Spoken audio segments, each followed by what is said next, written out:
Sir Bankipur से एक जमीनी कार्यकर्ता को टिकट मिला है, कैसे देखते हैं? नहीं, मैं बहुत शुभकामना देता हूं कि बांकीपुर विधानसभा से जमीनी कार्यकर्ता को भी दिया है और जिस वजह से चुनाव हो रहा है वो भारतीय जनता पार्टी के राष्ट्रीय अध्यक्ष बने। ये बाकी पूरे बिहार के लिए, खास करके बांकीपुर विधानसभा के जो मतदाता है उनके लिए तो बहुत ही प्राउड का मूवमेंट है कि उनके जो विधायक या वहाँ से जो मंत्री रहे वो आज देश के सबसे बड़े पार्टी के राष्ट्रीय अध्यक्ष बन के गए और शायद बीजेपी में सब पहले वो हैं जो बिहार के जो राष्ट्रीय अध्यक्ष बने।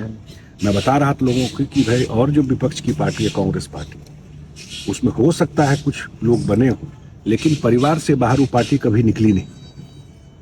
परिवार में ना पार्टी है, ये सब परिवार समझता है, मतलब सब कुछ परिवार है, वही पार्टी।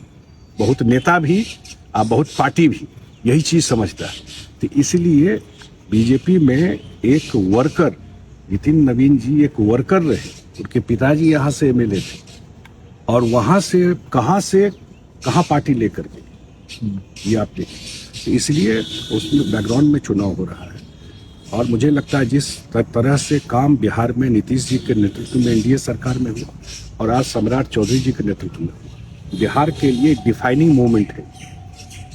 जो होता है ना, एकदम एक बड़ा छलांग वाला मोमेंट है डबल इंजन सरकार का। और पटना के लोग ज्यादा इस चीज को अनुभव किए। आज कोई पटना में उतरता है एयरपोर्ट पर, कृपा करके उसको एक बार माइक लगा के पूछिए वो कैसा अनुभव कर रहा है पटना आकर के। उसको पटना चेंज दिखाई पड़ रहा है कि नहीं पड़ रहा।